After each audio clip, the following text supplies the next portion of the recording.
There is something profoundly disruptive about an empath who stops chasing. Most avoidants have built their emotional world around a predictable pattern. They pull away and people pursue. They create distance and others rush to close the gap. They become silent and someone anxiously fills the silence with reassurance, pleading, or emotional labor. Over time, this pattern becomes their proof of control.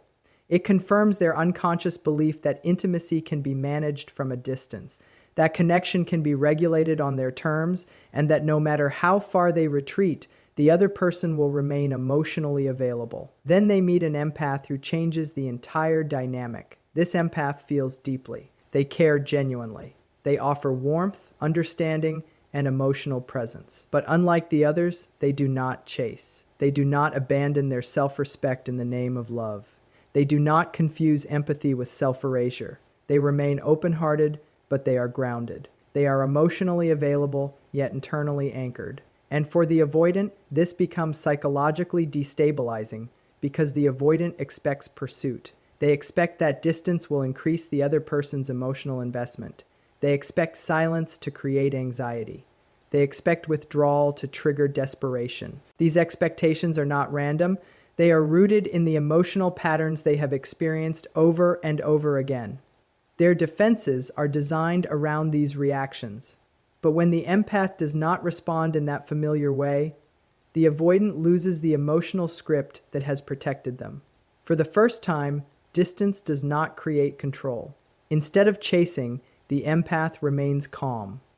Instead of begging for reassurance, the empath stays centered. Instead of proving their worth, the empath quietly honors it. That quiet self-possession carries enormous psychological weight. It forces the avoidant into unfamiliar territory because now they are confronted with someone whose emotional state is not dictated by their withdrawal. The empath is saying, "Without words, I care about you, but I will not lose myself to keep you." That is a kind of strength many avoidants have never encountered. Why is it so powerful? Because avoidant attachment often depends on asymmetry. One person reaches, the other retreats. One person overfunctions emotionally, the other withholds. This imbalance allows the avoidant to feel safe because they remain in the position of emotional control. But the empath who stops chasing dissolves that imbalance. Now the connection is no longer governed by fear. Now the avoidant cannot rely on withdrawal as leverage. Now emotional availability exists without emotional dependency, and that changes everything. The avoidant begins to feel something they rarely allow themselves to feel: uncertainty.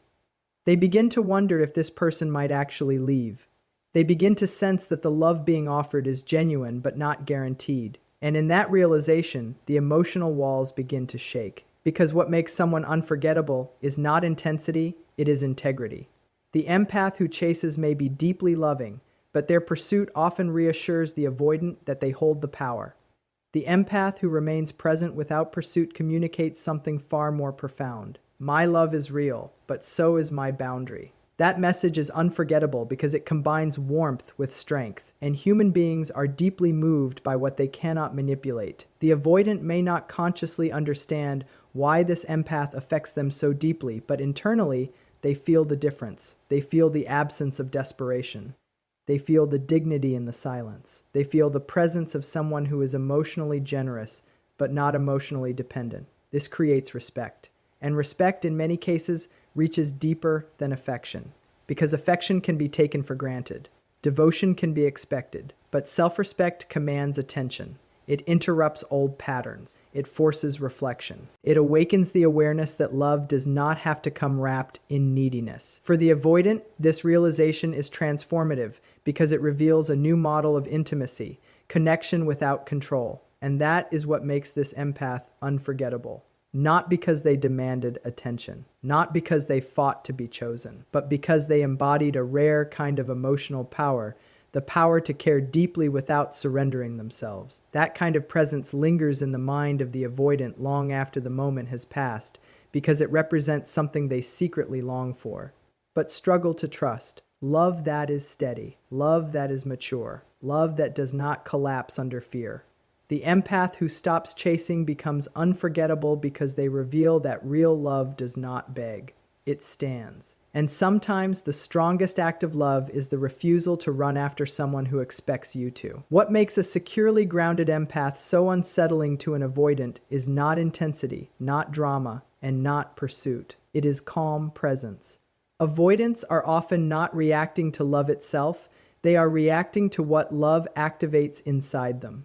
And most of the time, what they encounter is emotional volatility. People who chase them tend to become anxious, unpredictable, and emotionally reactive. That reaction actually reinforces the avoidant's internal belief that closeness equals pressure, expectation, or loss of freedom. So they retreat further, not necessarily because they don't feel, but because they feel too much at once and don't have a structured way to process it. Now place a different kind of empath in that dynamic. This empath is emotionally aware, but not emotionally reactive. They are sensitive, but not destabilized. They can feel deeply without collapsing into fear or overthinking. When the avoidant withdraws, this empath does not spiral into panic. When communication becomes inconsistent, they do not chase validation. When emotional distance appears, they do not immediately assume rejection. Instead, they observe. They stay present with themselves. They remain steady. And that steadiness changes the entire psychological field of the relationship. Because what the avoidant expects is emotional escalation.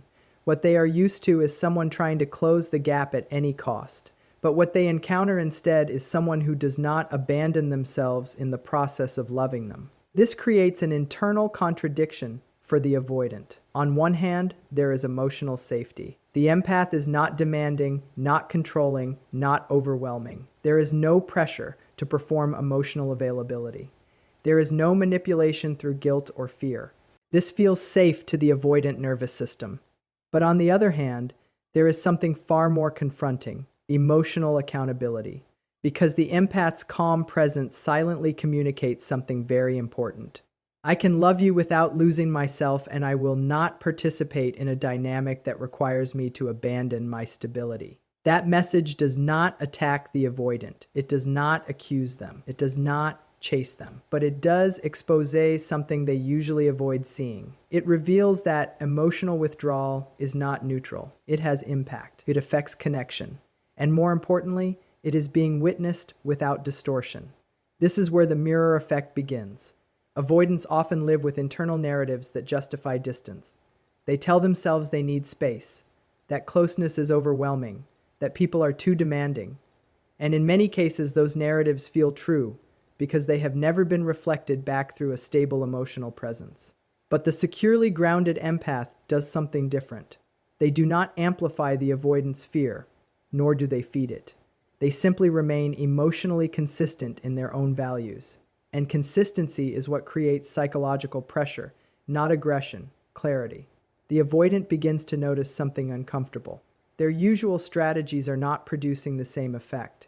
Withdrawal does not lead to pursuit. Silence does not lead to panic. Emotional distance does not result in chaos from the other person. Instead, it results in calm evaluation. That calmness is what unsettles them, because it introduces a new possibility that they are not dealing with someone who is emotionally dependent on their presence. They are dealing with someone who is emotionally self-regulated. And when someone is self-regulated, they cannot be controlled through inconsistency. This is where the empath's secure attachment becomes deeply transformative, not through force, but through contrast.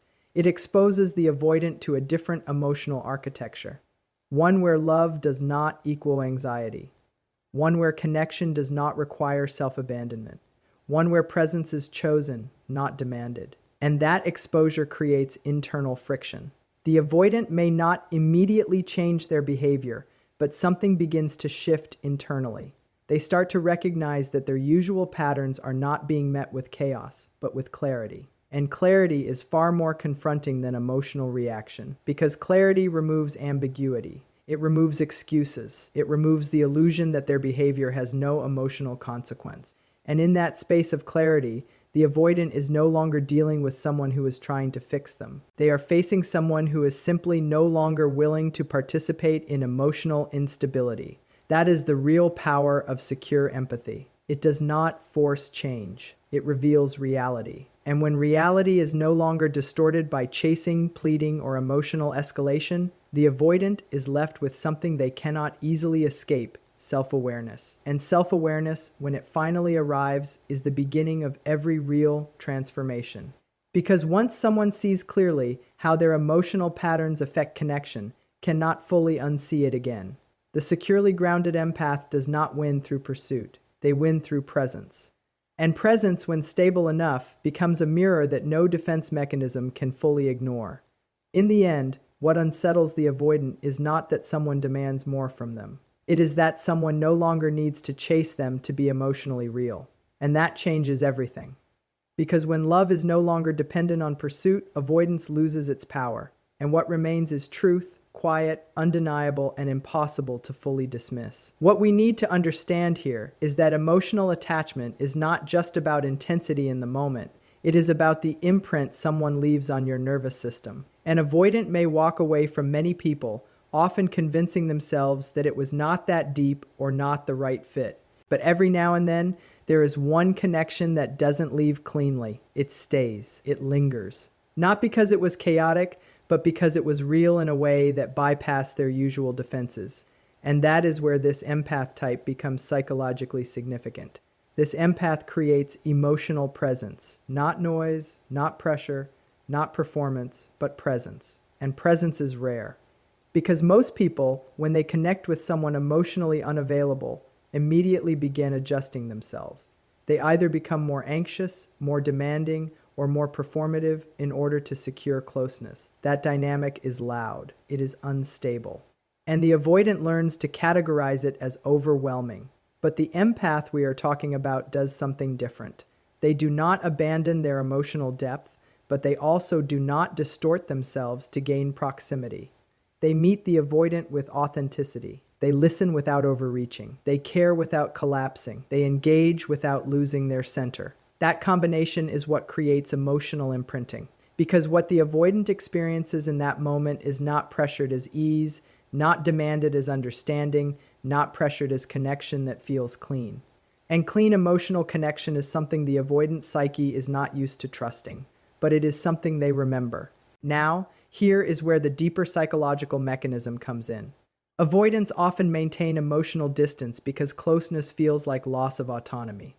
But when they encounter someone who is both emotionally present and emotionally self-contained, a new category of experience is formed. It is no longer closeness equals pressure. Instead, it becomes closeness might actually feel safe. That shift is subtle but profound.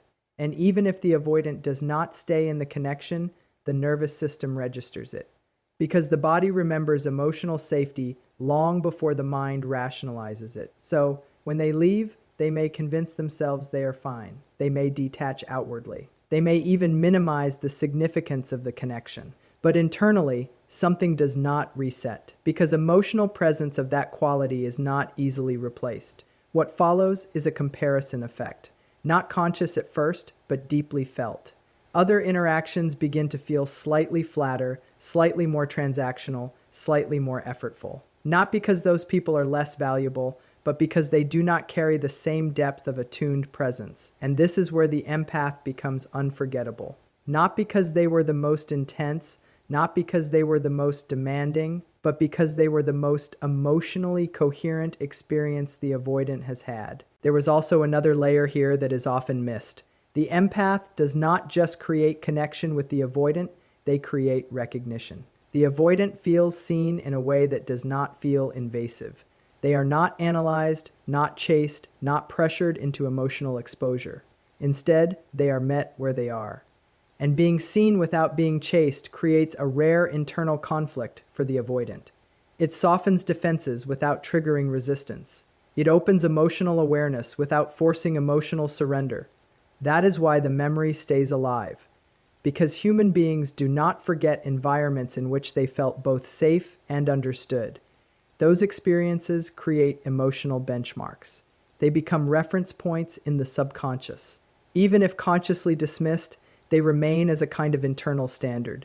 So later, when the avoidant encounters emotional dynamics that are either too intense or too shallow, They unconsciously compare them to the depth they once experienced. And that comparison is where longing begins to form, not necessarily for the person, but for the emotional state that person created. That distinction is important, because what the empath leaves behind is not dependency, it is imprint.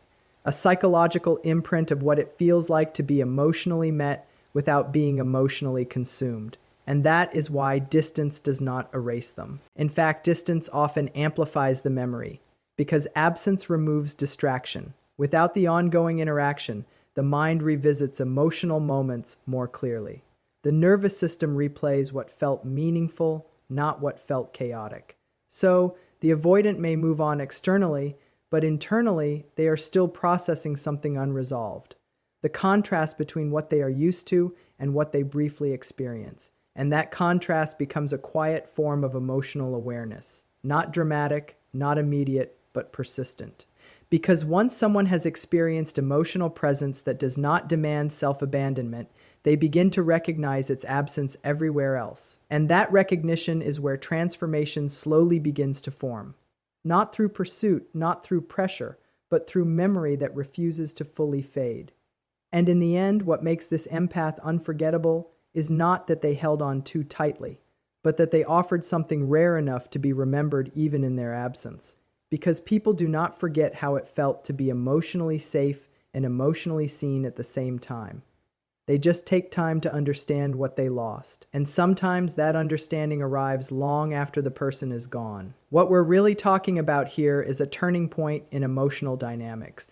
The moment when availability stops being unconditional and starts becoming conscious. Up until this point in the avoidant-empath dynamic, the empath often plays the role of the steady emotional presence. They understand, they adapt, they wait, they interpret silence, they hold space. And in many cases, they tolerate inconsistency far longer than they should. Not because they are weak, but because they are deeply attuned to emotional nuance. They see potential where others might see distance. They feel connection where others might feel confusion.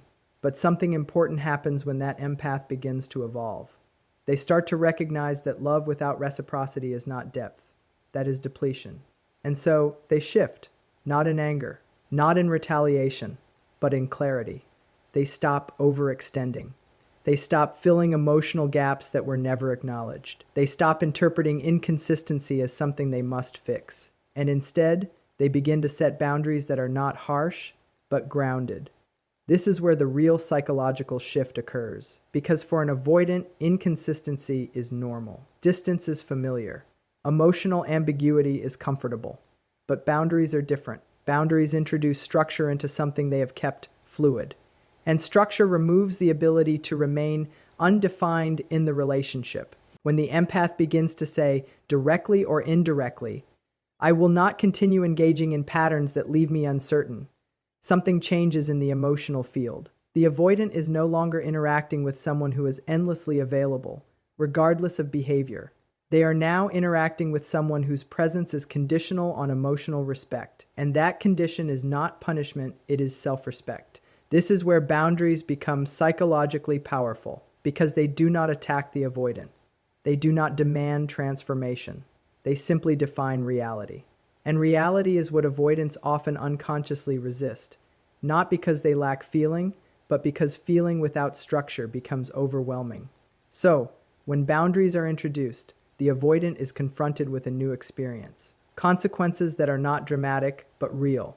Silence is no longer neutral, it has meaning. Distance is no longer harmless, it has weight. Inconsistency is no longer absorbed, that is reflected back as something that impacts connection. And that reflection is where emotional discomfort begins. Because now, the avoidant is no longer interacting with a system that adapts endlessly to them. They are interacting with someone who can actually step back. And stepping back changes everything. It creates emotional scarcity, not manufactured, but natural. Not manipulative, but self-protective.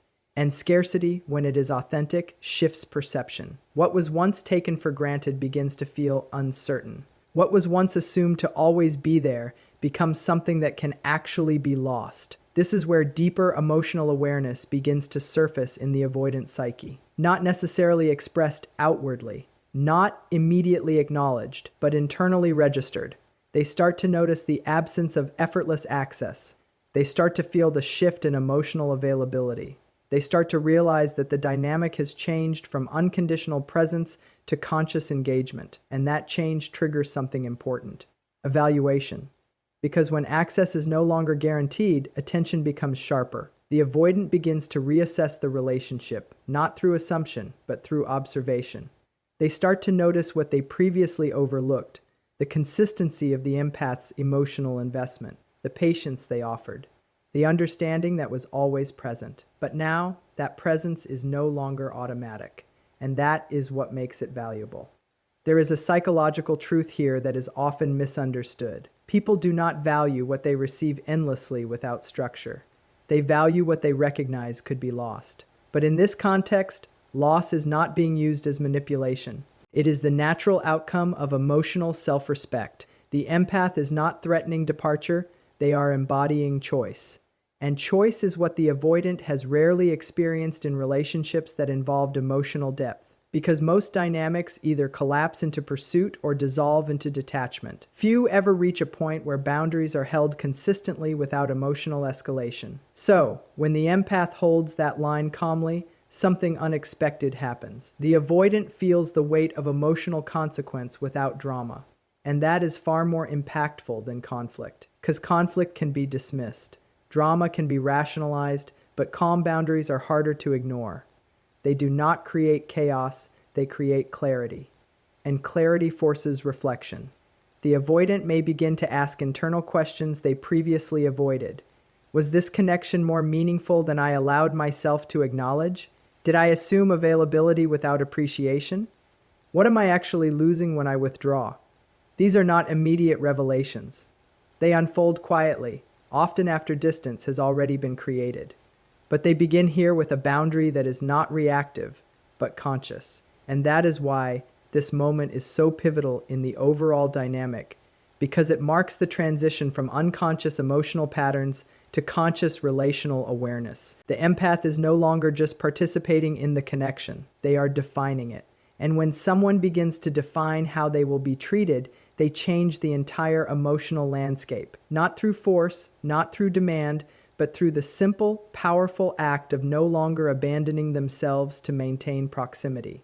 And that is where real emotional gravity begins to form. Because people do not forget who they had to rise to meet. They remember the moment access stopped being given and started being earned. What we're dealing with here is not just emotional distance, that's energetic recalibration. In most avoidant empath dynamics, there is an unspoken assumption that the empath will remain emotionally available regardless of reciprocity. The avoidant becomes accustomed to a certain emotional baseline. Even when they pull back, even when they go silent, even when they create distance, something in the connection remains intact. The empath is still there in some form, still understanding, still hoping, still emotionally reachable. That creates a psychological safety net for the avoidant. It allows them to disengage without fully confronting loss. But something shifts when the empath begins to withdraw their emotional energy. And it's important to understand what this really means. It is not about punishment. It is not about manipulation. It is not about trying to provoke a reaction. It is a natural consequence of emotional self-respect reaching its limit. The empath begins to recognize a simple truth. Emotional energy is not infinite when it is being poured into a one-sided dynamic. So they stop over-investing. They stop over-explaining. They stop emotionally compensating for absence. And gradually, they return their energy back to themselves. Outwardly, this may look like silence, but internally, it is a recentering. And that recentering is what the avoidant feels. Not immediately as drama, not immediately as confrontation, but as absence. Because what the avoidant has relied on, often without consciously acknowledging it, is the steady background presence of the empath's emotional availability. Even during distance, there was an unspoken sense that the connection still held emotional weight on the other side. When that weight is removed, the system changes. The dynamic no longer feels like distance with access that's still intact. It begins to feel like distance with emotional withdrawal. and that difference is psychologically significant. Now, the avoidant is no longer engaging with a person who is emotionally compensating for disconnection. They are engaging with someone who is no longer extending themselves into emotional gaps. This creates an experience they are not accustomed to. Emotional consequence without confrontation. There is no argument. There is no breakdown. There is no dramatic exit. There is just a quiet recalibration of presence. And quiet recalibration is often more powerful than emotional intensity because it is harder to rationalize away. At this point, something begins to surface internally for the avoidant, not always consciously, but emotionally. A sense of disruption, a subtle discomfort, a feeling that the emotional environment has changed in a way they did not initiate and cannot fully control. Because now, their withdrawal is no longer being met with energetic pursuit. Their silence is no longer being filled. Their emotional absence is no longer being compensated for. And this creates a form of emotional mirror they are not used to looking into. The empath is no longer reinforcing the illusion of continuity. Instead, they are embodying emotional independence. And emotional independence is what destabilizes the avoidance assumption that connection can remain unchanged, regardless of participation. This is where the internal shift begins. The avoidant starts to feel the gap, not just between two people, but between expectation and reality. They expected emotional consistency regardless of behavior. What they experience instead is emotional proportionality. The more they withdraw, the less energy is available. The less they engage, the less connection is maintained. And this is not done out of revenge. It is simply the natural outcome of mutual emotional alignment finally replacing imbalance. But from the avoidance perspective, it feels like loss. Not because something is being taken away, but because something that was previously stable is no longer accessible in the same way. That instability forces awareness. And awareness is uncomfortable for someone who has structured their emotional life around controlled distance. Because now, the avoidant is faced with a reality they cannot fully manage. Emotional connection is not infinitely self-sustaining when one person withdraws. The empath is no longer reinforcing the illusion that love can remain unchanged without mutual presence. And so the avoidant begins to feel something they often avoid at all costs: emotional consequence. Not punishment, not rejection, but consequence. The understanding that emotional investment has weight and withdrawal has impact. And when that realization begins to settle in, even subtly, it alters the emotional landscape of the relationship permanently. Because what was once taken for granted is now recognized as something that can diminish. And in that recognition, something unexpected begins to form. Not immediately regret, not immediately pursuit, but awareness. Awareness that presence mattered more than it was treated. Awareness that energy was not neutral. Awareness that emotional availability was not guaranteed. And awareness, once awakened, does not fully disappear. It lingers quietly. And often it returns later as reflection. This is why the empath's withdrawal is so powerful.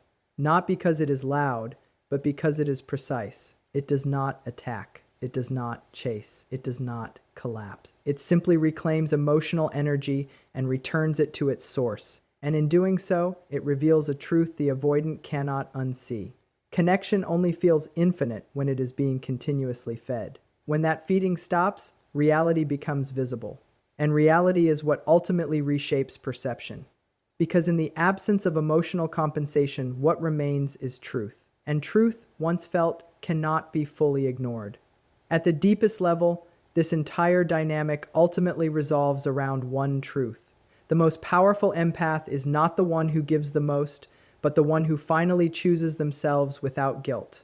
This is where everything changes. Because up until this point, the empath may have been operating from a place of emotional generosity, understanding, patience, emotional labor, interpretation, forgiveness. They often see beyond behavior into intention. They try to understand why someone pulls away. They try to hold space for inconsistency. They try to love in a way that feels healing rather than conditional.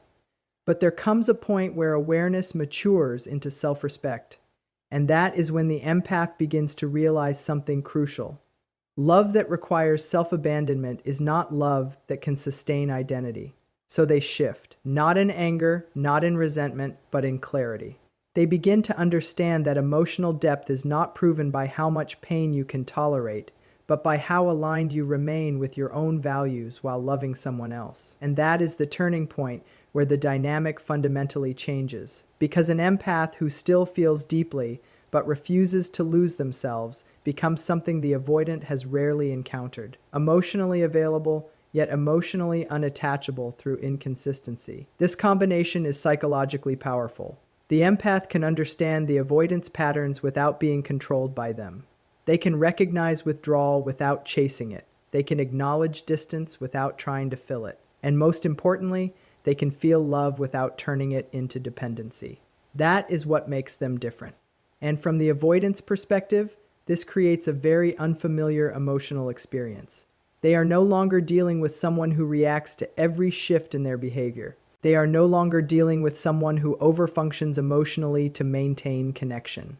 They are no longer dealing with someone who abandons themselves in the name of staying close. Instead, they are facing someone who can remain loving without remaining accessible under all conditions. And that disrupts the avoidant's internal expectation that emotional distance automatically results in emotional pursuit. Now, there is space, and in that space, something uncomfortable begins to emerge: accountability. Because when emotional reactions are no longer filling the gaps, behavior becomes more visible. Patterns become more obvious, choices become more meaningful, and silence becomes more honest. The empath is no longer over-explaining the connection. They are no longer over-investing in its maintenance. They are no longer compensating for imbalance. They are simply present when presence is mutual and absent when it is not. And that is where emotional power shifts. Not power in the sense of control, but power in the sense of alignment. Because the empath is no longer trying to win connection at the cost of self-respect. They are choosing connection that does not require self-erasure. And this changes everything for the avoidant, even if it is not immediately acknowledged, because what they begin to sense is this: the emotional dynamic is no longer elastic, it is structured. It responds to mutual participation, not unilateral expectation. And that structure introduces a kind of emotional truth that cannot be easily bypassed. If you withdraw, the connection does not intensify, it stabilizes or reduces. If you engage, the connection deepens naturally. If you remain inconsistent, the connection becomes uncertain. And that uncertainty is not punishment. It is simply reality reflecting behavior. For the empath, this realization is liberating because they are no longer interpreting love as endurance.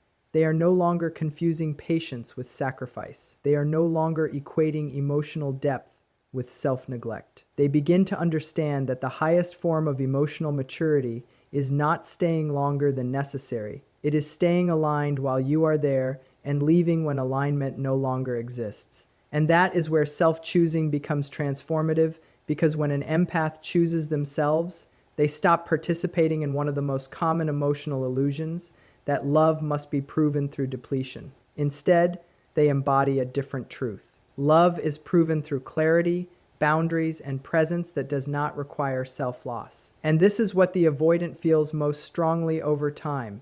Not rejection, not abandonment, but contrast. The contrast between a dynamic that demanded emotional instability and one that embodied emotional coherence. That contrast lingers because even if the relationship ends or shifts, the emotional imprint remains. There was someone who could love deeply without chasing, who could care without collapsing, who could engage without losing themselves. And that becomes a reference point in the psyche, a standard, a memory that quietly reshapes what connection means. But the most important realization is this: the empath was never powerful because they were trying harder. They became powerful the moment they stopped abandoning themselves to maintain access. That is the true turning point, because self-choosing is not withdrawal from love, it is refinement of how love is allowed to exist in your life. And once that standard is set, every future connection is measured against it. So, the final lesson is simple but not easy. The moment you stop betraying yourself to keep someone close, you stop participating in dynamics that require your disintegration to survive.